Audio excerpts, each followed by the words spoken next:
मत्ती की इंजील के पहले बाब में लिखा है कि फरिश्ता ने यूसुफ को कहा कि उसका नाम यीशु रखना, क्योंकि वही अपने लोगों को उनके गुनाहों से निजात देगा। अब सवाल ये पैदा होता है कि यीशु के अपने कौन हैं? क्या आप यीशु के अपने हैं? क्या आप यीशु की हैं? क्या आप यीशु की हैं? ठीक है। मैं कैसे मालूं कि आप यीशु के हैं? मुझे कैसे पता चलेगा? मुझे कैसे पता चलेगा कि आप यीशु की हैं? ईमान से, कामों से, गुड, कामों से, वेरी गुड, वेरी गुड, बहुत अच्छा। अगर हम यीशु के हैं तो यीशु से एक सवाल किया गया था, फिलिप्पस ने किया था, हमें बाप से मिला, हमें यही कहा। यीशु ने ये नहीं कहा था कि ये बात मेरे दाहिने बाएं। ये वही यीशु है जिसने पतरस से कहा था कि ये बात तुझ पर जिस्म और बोझ पे नहीं बल्कि मेरे आसमानी बाप ने ज़ाहिर की। ये वही यीशु है जो कहता है कि बाप मेरे अंदर है। जिसने मुझे देखा उसने बाप को देखा। वो मेरे अंदर रहकर अपने काम करता है, मेरे अंदर रहकर अपने काम करता है।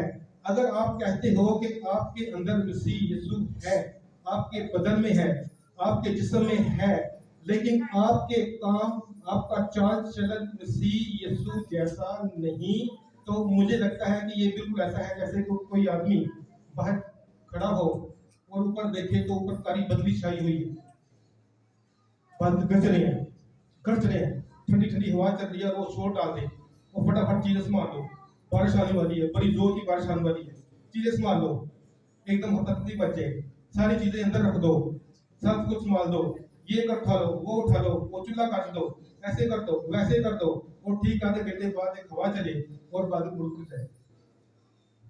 यानी खुदा के इरादे में आज बारिश थी ही नहीं, पर उसे लगता था कि आज बारिश होनी है। क्या आपको लगता है कि आप यीशु के हैं कि या वाकई ही आप यीशु के हैं? अगर आपको लगता है कि आप यीशु के हैं तो आप सब कुछ छोड़ें, यही देख लें कि क्या आप में हलीमी है, क्या आप हलीम हैं? क्या आपको पता है कि हलीम का मतलब क्या होता है? क्या आप जानते हैं कि यीशु हलीम ही क्यों था? भलाई करने वाला क्यों नहीं था? यीशु मसीह हलीम ही क्यों था? नेक क्यों नहीं था? क्या आपने कभी सोचा इस बात को कि यीशु मसीह हलीम ही क्यों था? अच्छा क्यों नहीं था? कलाम मुकद्दस में उसको हलीम ही क्यों कहा? यही क्यों कहा कि ऐ सहून की बेटी मत डर, क्योंकि तेरा मुहाफिज गद्दी पर आता है, बल्कि दादू पर, क्योंकि वो हलीम है। ये क्यों नहीं कहा था क्योंकि वो अच्छा है? ये क्यों नहीं कहा था क्योंकि वो नेक है? ये क्यों नहीं कहा था क्योंकि वो भला है? हलीम ही क्यों? क्या आप में हलीमी है? अगर नहीं तो आपको लगता है कि आप मसीह यीशु के हो, लेकिन आप हो नहीं। लगने में और होने में फर्क है। अगर आपके छत पर कोई कौवा बैठे और क्वां क्वां क्वां करने लगे और आप फटाफट अपनी बेटी से कहो फटाफट मुर्गी पका लो, क्यों? कोई मेहमान आने वाला है, और सारा दिन आप इंतजार करते रहो मुर्गी पका के, रोटियां पका के, और कोई भी ना आए, पर घर में कोई बीमार पड़ जाए, बीमारी आ जाए, कमजोरी पड़ जाए, वो आपको लगता है। ऐसा है नहीं, आपको लगता है। आप सफर कर रहे हो, आपके सामने से कोई काली बिल्ली रास्ता काट गई, आप कहते हो तेरा पता है, मेरा काम भी नहीं होना। लेकिन आप वापस आ रहे हो, आपको फोन आ जाए कि पानी कहाँ रह गए हो, आपका इंतजार हो रहा है, आपकी काम करना है। आपको लगता है। लगने में और होने में जमीन व आसमान का फर्क है। लगने का मतलब है कि आपकी अपनी सोच है, आपके अपने ख्यालात हैं, आपके अपने तसव्वुरात हैं।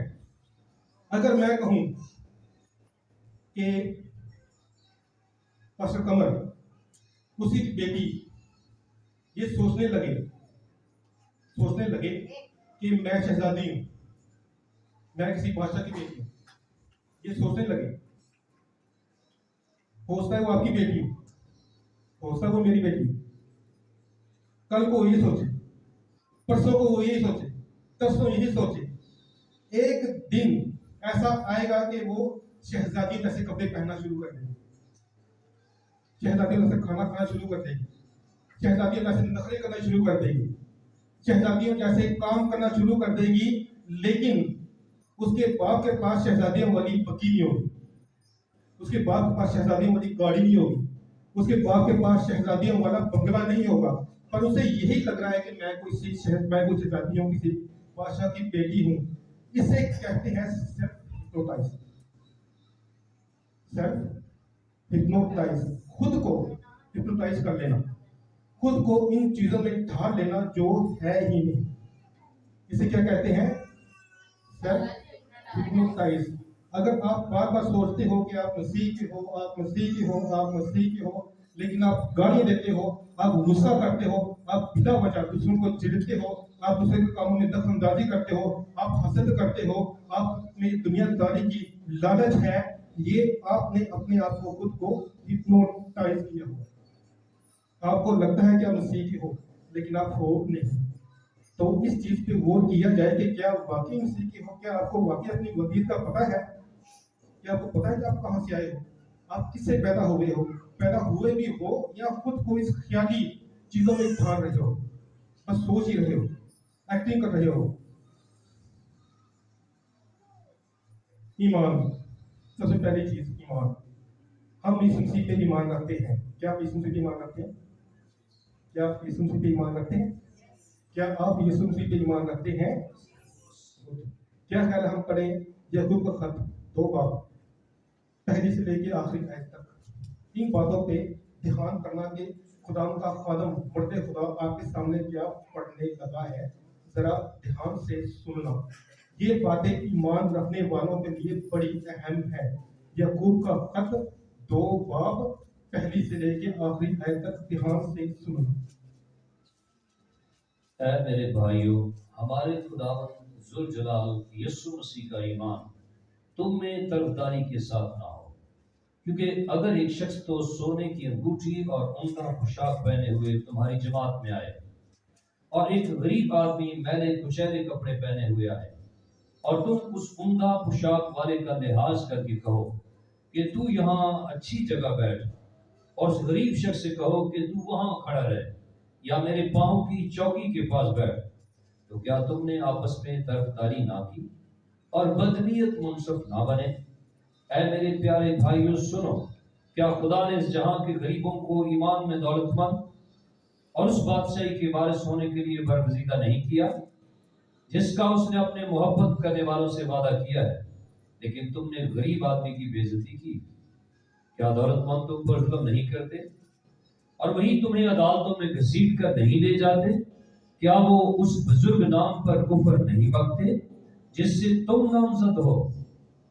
तो भी अगर तुम इस नविश्ते के मुताबिक कि अपने पड़ोसी से अपनी मानद मोहब्बत रख उस बादशाही शरीयत को पूरा करते हो तो अच्छा करते हो, लेकिन अगर तुम तरफदारी करते हो तो गुनाह करते हो और शरीयत तुमको कसूरवार ठहराती है, क्योंकि जिसने सारी शरीयत पर अमल किया और एक ही बात ने खता की उस सब बातों में कसूरवार ठहरा।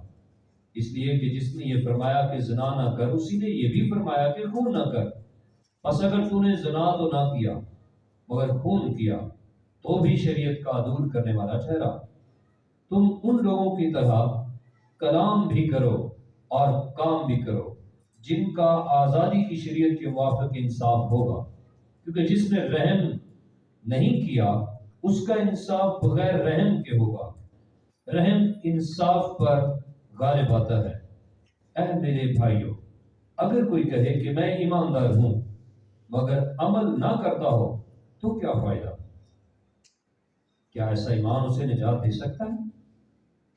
अगर कोई भाई या बहन नंगी हो और उसको रोजाना रोटी की कमी हो और तुम में से कोई उससे कहे कि सलामती के साथ जाओ, गर्म और सेर रहो, मगर जो चीजें तन के लिए दरकार हैं वो उन्हें ना दे तो क्या फायदा? इसी तरह ईमान भी अगर उसके साथ अमाल ना हो तो अपनी जात से मुर्दा है। बल्कि कोई कह सकता है कि तू तो ईमानदार है और मैं अमल करने वाला हूं। तू अपना ईमान बगैर अमाल के तो मुझे दिखा और मैं अपना ईमान अमाल से तुझे दिखाऊंगा। तू इस بات پر ایمان رکھتا ہے کہ خدا ایک ہی ہے، خیر اچھا کرتا ہے۔ شیاطین بھی ایمان رکھتے اور تھر تھراتے ہیں۔ مگر اے نکمے آدمی، کیا تو یہ بھی نہیں جانتا کہ ایمان بغیر اعمال کے بیکار ہے؟ جب ہمارے باپ ابراہم نے اپنے بیٹے اسحاق کو قربان گاہ پر قربان کیا تو کیا وہ اعمال سے راست باز نہ ٹھہرا؟ پس تو نے دیکھ لیا کہ ایمان نے اس کے اعمال کے ساتھ مل کر اثر کیا، اور ایمان سے اور اعمال سے ایمان کامل ہوا، اور یہ نوشتہ پورا ہوا کہ ابراہم خدا پر ایمان لایا اور یہ اس کے لیے راست بازی گنا گیا، اور وہ خدا کا دوست کہلایا۔ بس تم نے دیکھ لیا کہ انسان صرف ایمان ہی سے نہیں بلکہ اعمال سے راست باز ٹھہرتا ہے۔ اسی طرح رہا فاشا بھی، جب اس نے قاصدوں کو اپنے گھر میں اتارا اور دوسری راہ سے رخصت کیا تو کیا اعمال سے راست باز نہ ٹھہری؟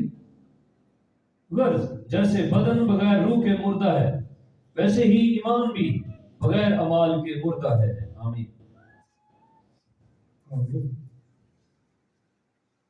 کتاب مقدس میں پڑھا کہ تمہارا ایمان کامل ہونا چاہیے۔ کیا آپ کا ایمان کامل ہے؟ میری بس پاس صاحب کی بات ہے، اور کسی کی بات نہیں۔ کیا آپ کا ایمان کامل ہے؟ اگر تمہارا ایمان کامل ہے تو نمبر 1، تمہارے ایمان میں طرفداری نہیں ہونا چاہیے۔ اگر تمہارا ایمان کامل ہے تو اس میں طرفداری نہیں ہونی چاہیے۔ جو غلط ہے وہ غلط ہے، وہ چاہے میرا باپ ہے، چاہے میری ماں ہے، چاہے میرا بھائی ہے، چاہے میری بہن ہے، چاہے میری بیٹی ہے، بیٹا ہے، میری بیوی ہے، جو غلط ہے وہ غلط ہی ہے۔ جو خدا کے جلال کے لیے ٹھوکر کا باعث ہے وہ خدا کے جلال کے لیے ٹھوکر کا باعث ہی کون ہے، اس کو ایسا ہی ماننا ہے، اس میں طرفداری نہیں ہونا چاہیے۔ اگر تمہارا ایمان کامل ہے تو اس میں پہلی چیز کیا نہیں ہونی چاہیے؟ طرفداری نہیں ہونا چاہیے، اس میں حق ہو، سچائی ہو، جو غلط ہے وہ غلط ہی ہے۔ نمبر 2، اگر تمہارا ایمان کامل ہے، اگر یہ وہی ایمان ہے جو روح القدس نے تم کو بخشا، تو تمہارے ایمان میں لالچ نہیں ہونا چاہیے۔ لالچ، اگر تم دیکھتے ہو کہ پاسٹر دلدار نے بہت ہی زبردست قسم کی سب کپڑے پہنے ہوئے ہیں، زبردست شخصیت ہے، انہوں نے گھڑی پہنی ہوئی ہے، چشم موبائل رکھا ہوا ہے، ان کے بولنے کا سٹائل ایسے ہے جیسے کہ وہ کوئی دوست ہوتے ہیں، کتنے پیسے ہوں گے، کتنے جاری کتنے کام آئے گا۔ یہ کیسا ایمان ہے؟ کیا تمہیں اپنے خدا پہ بھروسہ نہیں؟ تم خود تو دوسروں کو کہتے ہو کہ مانگو تمہیں دیے جائے، تم خود کہتے ہو، دوسروں کو تسلی دیتے پھرتے ہو کہ مانگو تو تم کو دیا جائے گا، اور تم لالچ میں پڑ جاتے ہو، کسی کے پیسے دیکھ کر لالچ میں پڑ جاتے ہو، کسی کی گاڑی دیکھ کر لالچ میں پڑ جاتے ہو، کسی کی بڑی سلامت دیکھ کر، کسی بندے کی بڑی سلامت ہے، دور دور تک بڑی سلامت ہے، بڑے بڑے لوگوں تک بڑی سلامت ہے، ان کو پتہ نہیں کتنے کھانے چکے ہیں، انہیں کو بھی کام کرا دو، وہ بھی کام کرا دو، وہ بھی کام کرا دو۔ اگر تمہارا ایمان کامل ہے تو تمہارے ایمان کسی غریب کی حقارت نہ کرے۔ اگر تمہارا ایمان کامل ہے تو کسی غریب کی حقارت نہ کرے، یہ نہ کہیں دیکھو گی میرے کو کچھ بھی نہیں، جی دیکھو تو میرے پیچھے لگا رہنا ہے، جی دیکھو تو ان پتہ نہیں کتنے کرنا رہنا ہے، ان کے کھانا چلتا رہنا ہے۔ اگر تمہارے ایمان میں کسی غریب کی حقارت ہے، اس کی مدد نہیں، تو یہ ایمان کامل نہیں، یہ بس تمہیں لگتا ہے کہ تمہارا ایمان کامل ہے، یہ تمہیں لگتا ہے۔ اگر تمہارا ایمان کامل ہے تو تمہارا ایمان بزرگ خدا پر کفر کرنے والوں جیسا نہ ہو۔ روح القدس پر کفر کی باتیں نہیں کرنی،